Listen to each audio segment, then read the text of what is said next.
اعوذ باللہ من الشیطان الرجیم بسم اللہ الرحمن الرحیم الذی جعل لکم الارض فراشا والسماء بناء وانزل من السماء ماء فاخرج به من الثمرات رزقا لکم فلا تجعلوا للہ اندادا وانتم تعلمون۔ دوستو السلام علیکم۔ سورۃ بقرہ آیت 22 کی تلاوت کا شرف حاصل کیا ہے۔ اس کا با محاورہ ترجمہ آپ کے گوش گزار کرتا ہوں۔ ترجمہ ہے: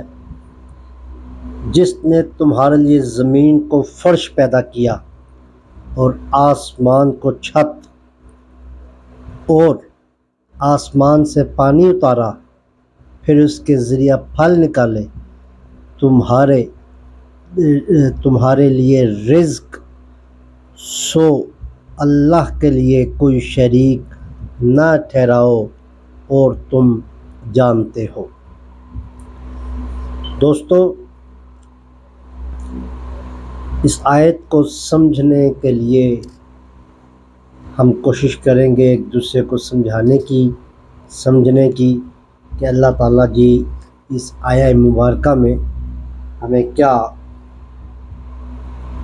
بتانا چاہ رہے ہیں اور اس میں کس قسم کے احکامات ہیں۔ جس نے پیدا کیا تمہارے لیے زمین، فرش اور آسمان۔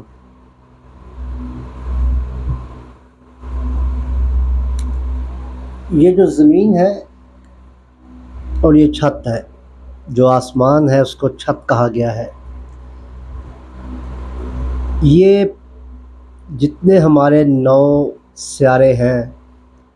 ان سب میں یہ زمین ہی واحد ایسا سیارہ ہے جہاں پر زندگی گزارنے کے اسباب اللہ تعالیٰ جی نے پیدا فرمائے ہیں، اور اس میں زمین کو اس طرح انہیں بنایا ہے کہ یہ بہت زیادہ لوہے کی طرح سخت نہیں ہے کہ تپ جائے، اور نہ ہی یہ اتنی نرم ہے کہ ہمارے پاؤں اس میں دھنستے پھریں۔ مطلب اس کو بالکل ایسا معتدل اس فرش کی مثال ہے اس میں کہ جیسے ہم گھروں میں فرش بچھاتے ہیں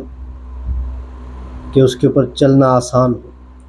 اسی طرح اس زمین کو اللہ تعالیٰ جی نے ہمارے لیے بنایا، اور اس میں پھل، پودے، پھول وغیرہ لگانے کے اور کاشتکاری کے لیے اسباب پیدا فرمائے، اور پھر آسمان سے پانی برسایا۔ اب یہ آپ سب اس بارے میں بخوبی جانتے ہیں کہ یہ جو اس میں سائنسی حقیقتیں ہیں کہ زمین پہ کو بچھانا اور آسمان کو اس طرح اٹھا دینا کہ ہمیں ایک تحفظ کا احساس ہوتا ہے۔ سائنس یہ کہتی ہے کہ جو یہ آسمان کے جو 7 لیئرز ہیں جس میں مختلف قسم کی گیسز کے ذریعے اس کو ہمارے اگر اوپر یہ چھت نہ ہوتی تو دوسرے اجرام فلکی کی جو ٹوٹ پھوٹ ہیں ان کے سیاروں سے جو مختلف قسم کے اخراج ہوتے ہیں، ان کے ذرات ایسے خطرناک ہیں کہ اگر وہ زمین پر آ جائیں گے تو زمین والوں کا جینا دوبر ہو جائے گا، زندگی یہاں مشکل ہو جائے گی۔ اللہ تعالیٰ نے ان 7 تہوں سے، ان ذرات سے، ان مطلب ضرر رساں ذرات سے اپنے بندوں کو، اس مخلوق کو محفوظ کیا، اور سائنس یہ بتا رہی ہے آج کل کہ یہ جو پانی ہے یہ بھی آسمان سے برسا ہے۔ 20ویں صدی اور 21ویں صدی میں جو تحقیقات ہوئی ہیں سائنسی میدان میں، اس سے یہ معلوم ہوتا ہے کہ جب زمین بسائی گئی ہے تو اس سے پہلے آسمان سے بہت سارے تودے جو ہیں وہ برف کی شکل میں وہ سب یہ زمین کے نیچے جو ہے وہ اتارے گئے ہیں۔ اس کے بعد ہم اس کو زمین میں سے اس پانی کو بھی حاصل کر لیتے ہیں، پھر بخارات کی شکل میں جو پانی زمین پر آتا ہے وہ وہاں سے بخارات جو ہے وہ جب زمین کی طرف پانی کی شکل میں آتے ہیں تو وہ اپنے ساتھ وہ گیسز جو ہے وہ لے کر آتے ہیں، جس میں آکسیجن ہے، نائٹروجن ہے، اور پھر یہ دونوں چیزیں جس وقت نیچے آ کر برستی ہیں پانی کے ساتھ تو یہ نائٹرک آکسائڈ بن جاتی ہیں، جو زمین میں آپ کو فصلوں کی آبیاری کے لیے جس کو ہم کہتے ہیں کہ زرخیزی کے لیے بہت ضروری چیز ہے، اور یہ پھلوں پودوں کی نشو و نما کے لیے یہ قدرتی طور پر اللہ تعالیٰ نے انتظام فرما دیا ہے کہ نائٹرک آکسائڈ جو ہے یہ پانی کے ذریعے آسمان سے جو برستا ہے بارش کی شکل میں، یہ جب زمین پر گرتا ہے تو زمین میں پھلنے پھولنے اور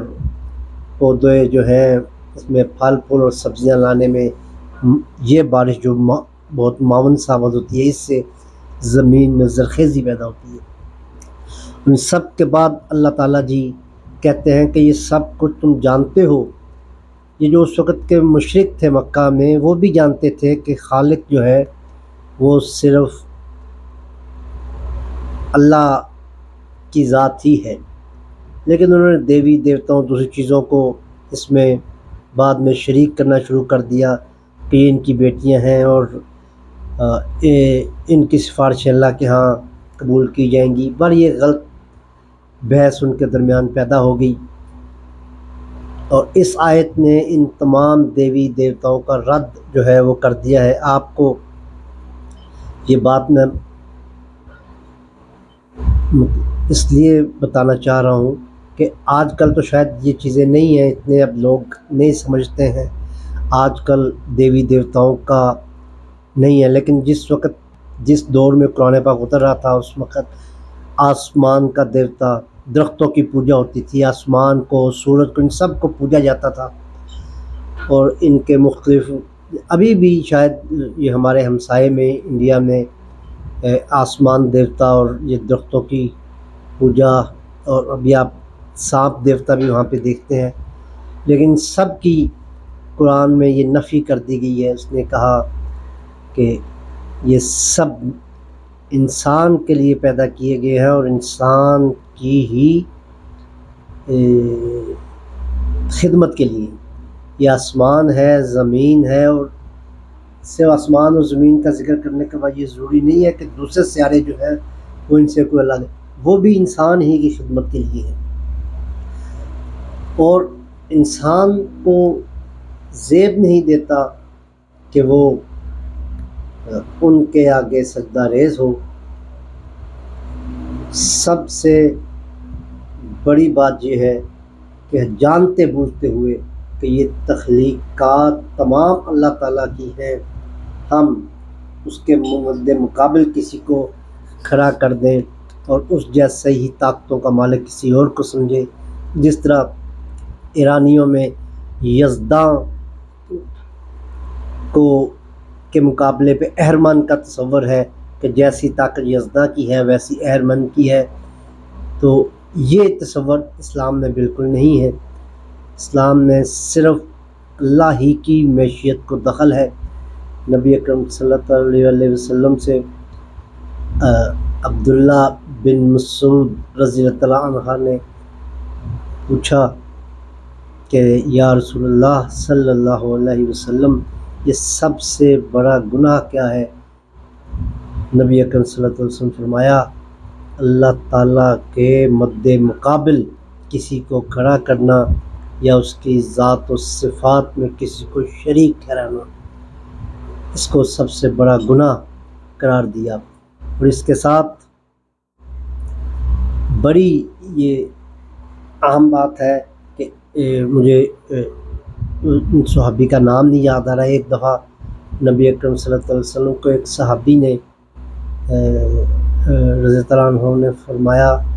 کہ اللہ کی مرضی اور رسول صلی اللہ علیہ وسلم کی مرضی میں سے یہ ہو رہا ہے، یہ کام کوئی بھی ویسا۔ نبی صلی اللہ علیہ وسلم نے کہا کیا تم نے مجھے اللہ کا شریک ٹھہرا دیا؟ یہ کہو کہ صرف اللہ کی مرضی ہی کار فرما ہے اور اللہ ہی لائق مسجود ہے، لائق سجدہ ہے۔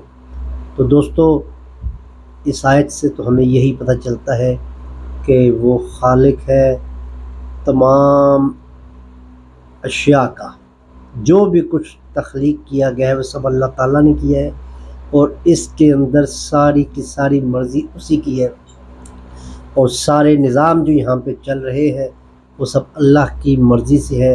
اس کے علاوہ کسی کو کوئی دخل نہیں ہے، اور وہی لائق سجدہ ہے۔ ہم نے عبادت بھی اس کی اس طرح کرنی ہے جیسے غلام کرتے ہیں۔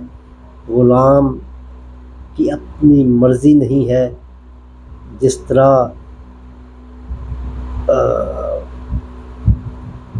عبادت کا تصور ہے